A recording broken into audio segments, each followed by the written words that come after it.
지난 시간에는 출애굽기를 읽었습니다.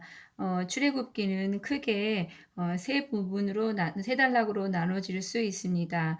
1장에서 13장까지인 애굽에서의 생활과 또 13장에서 18장까지 광야에서의 생활, 또 19장에서 40장까지 시내산에서의 이야기를로 나누어 볼 수 있습니다. 먼저 1장에서 13장까지 애굽에서의 생활을 보면 그 이스라엘 백성이 애굽에서 이제 종살이를 하고 있는데, 이것은 이제 창세기와 바로 연결된 이야기입니다. 그 애굽에서 종살이를 하던 이스라엘 백성들이 그 요셉을 알지 못하는 새 왕이 일어나게 되고, 그러면서 이제 그 노역이 더욱더 심해지는 것을 볼 수 있습니다. 또 산파를 통해서 남아가 살해되고 그 아들들이 나일강에 던져지게 됩니다. 어, 그 아들 중에 하나가 이제 모세인데, 이 장에서는 모세의 탄생이 그려지고 있습니다. 이제 모세가 또 그 애굽의 사람들을 죽이고 이제 미디안으로 도망가서 그곳에서 결혼을 하게 되는 이야기가 이제 나오고 있습니다. 이렇게 계속되는 이스라엘의 고난 속에서 하나님이 떨기나무 불꽃 사건을 통해서 모세를 부르시고 계십니다. 이제 부르심에 응답하는 모세의 모습이 그려지고 있는데, 하나님께서 모세에게 그 지팡이를 손에 잡게 하고 계십니다. 다음에 5장에서는 바로 앞에 선 모세의 모습이 그려지고 있습니다. 모세에게 말하고 있죠. 내 백성을 보내라. 하지만 바로는 그 말을 듣지 않습니다. 더 노예 생활이 고달파질 뿐이죠. 하나님의 이에 구원을 재확언하십니다. 그리고 이제 10가지 재앙이 내려지고 있습니다. 그 10가지 재앙은 첫 번째는 물이 피가 되게 하시는 거, 나일강이 피로 변하게 되지요. 그 다음에 개구리 재앙, 이 재앙, 파리 재앙, 가축의 돌림병 재앙, 악성 종기, 우박, 메뚜기, 흑암, 장자의 죽음으로 이어지는 10가지 재앙이 내려지고 있습니다. 그리고 나서 이제 6월절에 이제 그 이스라엘 백성들이 애굽에서 나오게 됩니다. 여기서 이제 유월절, 무교절, 또 초태생을 하나님께 구별해서 드리는 이야기가 나오면서 애굽에서의 그 생활이 끝이 나고 있습니다. 이제 광야로 접어든 이스라엘의 모습을 볼 수 있습니다. 홍해에서 이제 그들이 애굽에서 나와서 이제 홍해 앞에 서게 되는데, 하나님이 홍해에서, 그러니까 그들이 갈 때 바닷길을 통해서 어, 가나안으로 들어가는 것이 아니라 홍해의 광야길로 돌려서 백성을 인도하고 계십니다. 그들이 전쟁을 만나면 다시 애굽으로 돌아갈까, 하나님이 그들의 연약함을 살피시고 광야길로 돌아가게 하고 계십니다. 그래서 이제 거기서 홍해를 건너게 되지요. 그들이 이제 구원을 찬양하고 있습니다. 모세의 찬양과 미디안의 찬양이 그려지고 있습니다. 그 다음에 광야에서의 생활. 광야에서의 생활은 하나님의 돌보심으로 시시때때로 하나님께서 공급해 주시는 그런 맨나와 메추라기, 또 물, 이런 것들을 공급받으면서 생활하고 있습니다. 마라와 엘림의 물, 수르광야, 마라, 엘림의 이야기가 나오고 있고요. 그다음에 만나와 메추라기 이야기가 16장에 나오고 있습니다. 또 르비딤 반석에서 물을 내고 있습니다. 이들은 이렇게 필요에 따라 하나님께서 공급해 주시는 은혜를 체험하고 있지만, 그럼에도 불구하고 어려움이 닥칠 때마다 하나님과 모세를 원망하며 애굽에서 종살이 하였던 것이 차라리 자신들에게 훨씬 더 좋았던 생활이라고, 왜 거기서 살게 내버려 두지 않았냐고 원망하고 있습니다. 이후 아말렉을 무찌르는 사건에 대한 이야기가 나오며 여호수아가 등장하고 있습니다. 여기서 여호와 니시라는 말이 15절에 나오고 있는데, 17장 15절에 나오고 있는데, 이것은 여호와의 기라는 뜻으로 여호와는 나의 깃발이시다 하는 뜻입니다. 하나님께서 우리의 대장 되시고 우리의 머리가 되시며 인도자 되신다는 고백이 되겠습니다. 여호와가 아말렉과 더불어 대대로 싸우리라고 얘기하고 있습니다.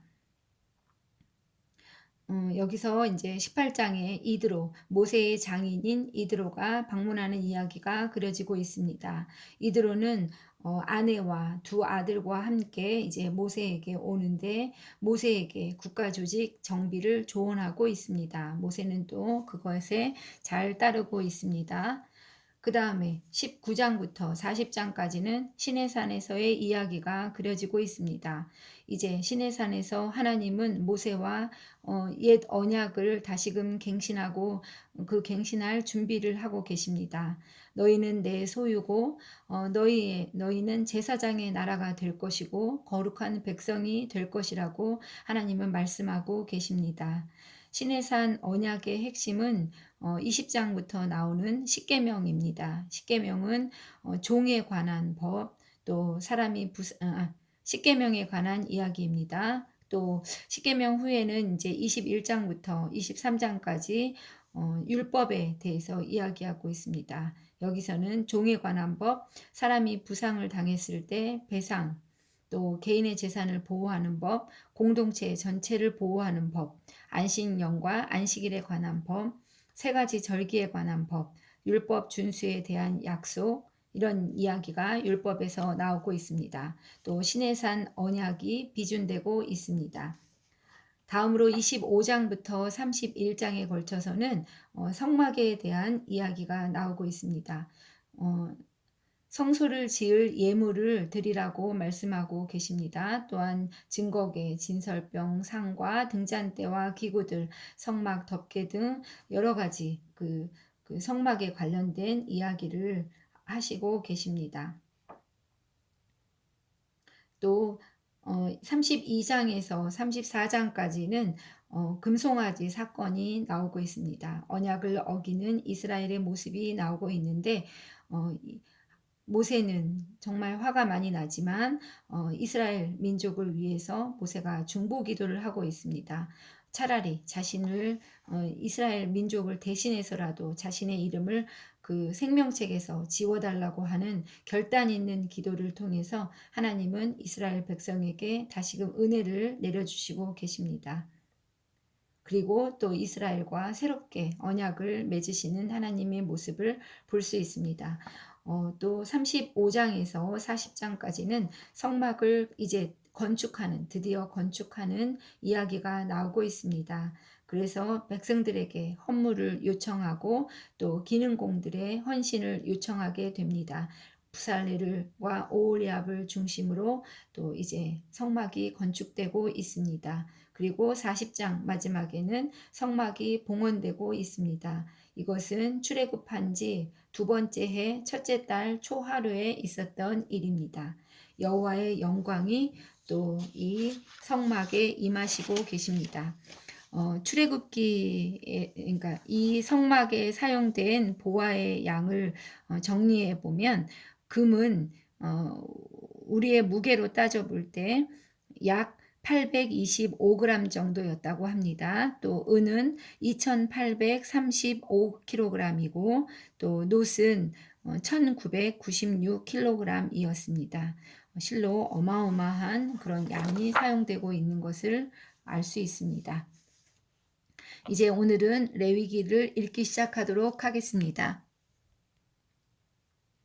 레위기의 주제는 거룩입니다. 레위기는 출애굽 후에 두 번째 해의 첫 한 달 동안에 일어난 일을 기록하고 있습니다. 시내산에서 1개월 동안 머물면서 하나님께서 주신 말씀입니다.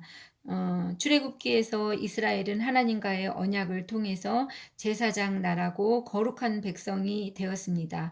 레위기는 이제 이 제사장 나라가 되고 거룩한 백성이 된 이스라엘이 어떻게 소명을 완수할 수 있는지를 보여주고 있습니다.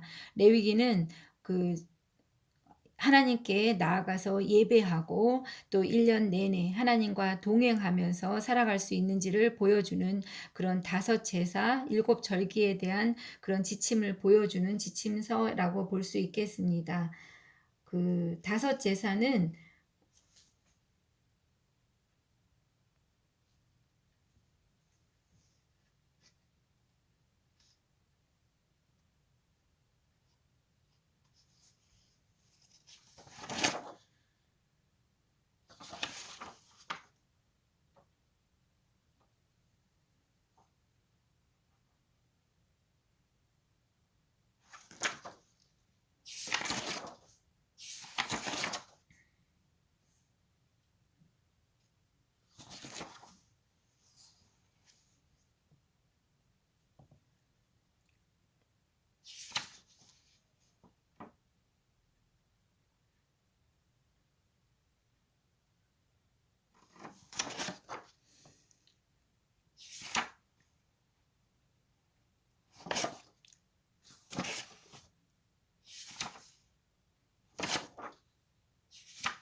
1장은 번제에 대해서 이야기하고 있습니다. 번제는 하나님께 온전한 헌신을 표현하는 예배 행위입니다. 번제는 제단에서 단번에 완전히 태우는 희생 제사이기 때문에 전제라고도 부르고 있습니다. 그 물에 씻는 유일한 부분은 내장과 정강이었는데 둘 다 단에 배설물이 묻지 않도록 하기 위해서였다고 합니다. 또 제물은 어떤 흠도 없어야 한다는 그런 말씀은 그 예수 그리스도가 드리신 완전한 희생 제사를 내다보고 있는 것입니다. 그분은 흠이나 죄가 전혀 없으신 제물이셨습니다. 희생 제사의 짐승은 반드시 가축 중에서 취해야 했습니다. 즉 야생 동물은 받아들일 수 없었습니다.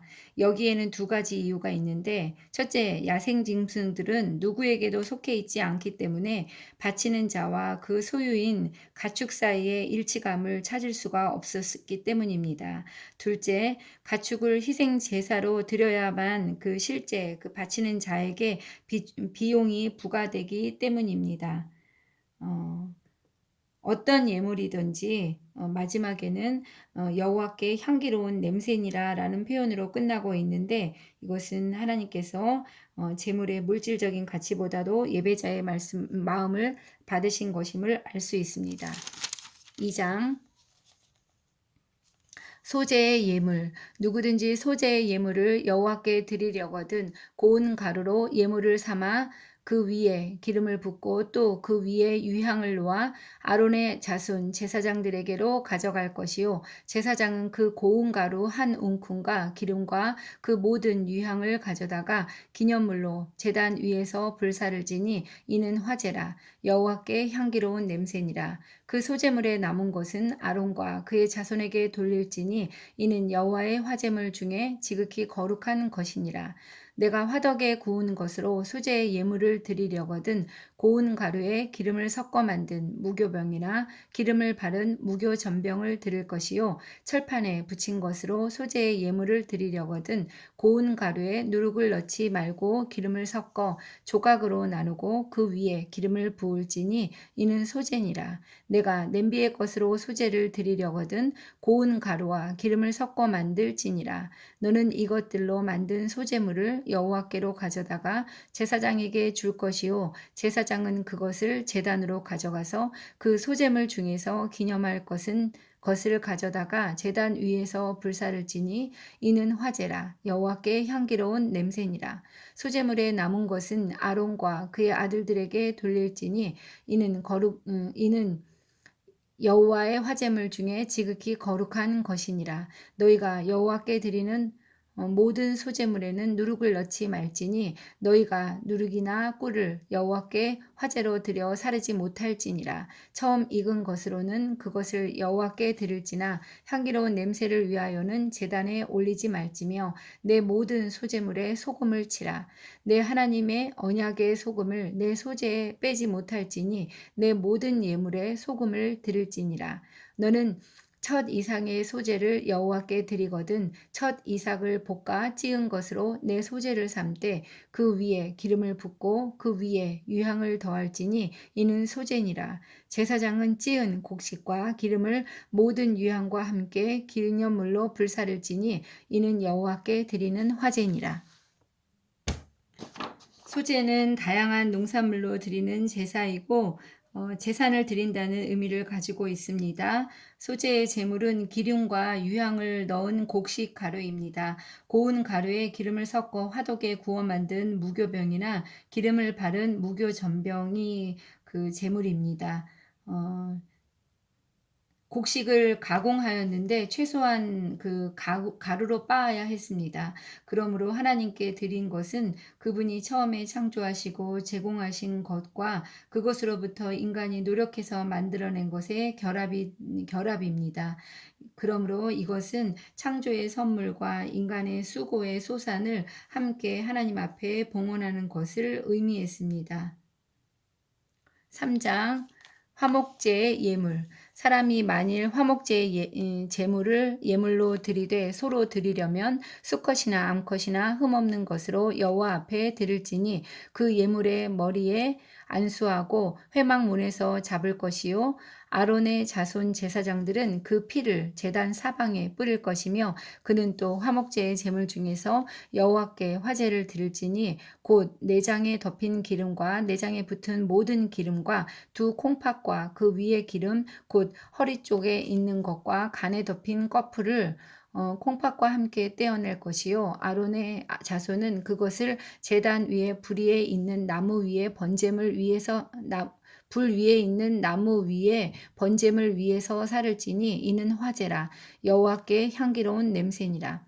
만일 여호와께 예물로 드리는 화목제의 제물이 양이면 수컷이나 암컷이나 흠없는 것으로 드릴지며 만일 그의 예물로 드리는 것이 어린 양이면 그것을 여호와 앞으로 끌어다가 그 예물의 머리에 안수하고 회막 앞에서 잡을 것이요 아론의 자손은 그 피를 제단 사방에 뿌릴 것이며 그는 화목제의 제물 중에서 여호와께 화제를 드릴지니 그 기름 곧 미골에서 밴 기름진 꼬리와 내장에 덮인 기름과 내장에 붙은 모든 기름과 두 콩팥과 그 위의 기름 곧 허리 쪽에 있는 것과 간에 덮인 꺼풀을 콩팥과 함께 떼어낼 것이요 제사장은 그것을 제단 위에서 불사를 지니 이는 화제로 여호와께 드리는 음식이니라.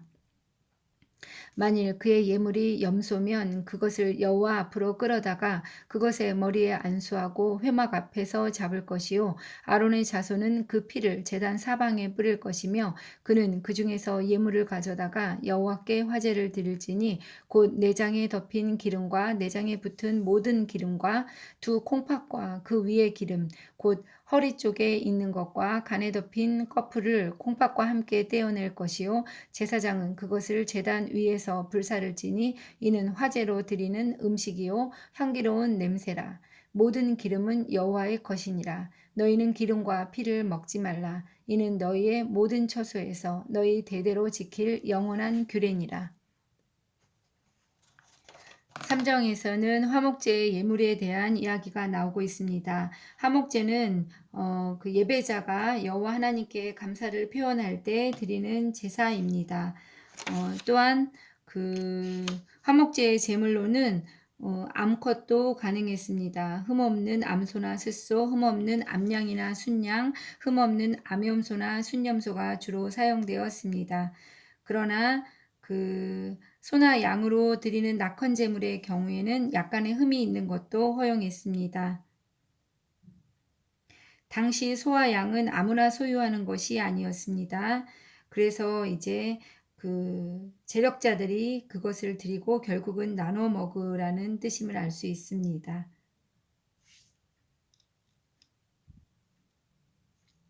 4장 속죄제를 드리는 규례. 여호와께서 모세에게 말씀하여 이르시되 이스라엘 자손에게 말하여 이르라. 누구든지 여호와의 계명 중 하나라도 그릇 범하였으되 만일 기름 부음을 받은 제사장이 범죄하여 백성의 허물이 되었으면 그가 범한 죄로 말미암아 흠없는 수송아지로 속죄 제물을 삼아 여호와께 드릴지니 그 수송아지를 회막문 여호와 앞으로 끌어다가 그 수송아지의 머리에 안수하고 그것을 여호와 앞에서 잡을 것이요 기름 부음을 받은 제사장은 그 수송아지의 피를 가지고 회막에 들어가서 그 제사장이 손가락에 그 피를 찍어 여호와 앞 곧 성소의 휘장 앞에 7번 뿌릴 것이며 제사장은 또 그 피를 여호와 앞 곧 회막 안 향단 뿔들에 바르고 그 송아지의 피 전부를 회막 문 앞 번제단 밑에 쏟을 것이며 또 그 속죄 제물이 된 수송아지의 모든 기름을 떼어낼지니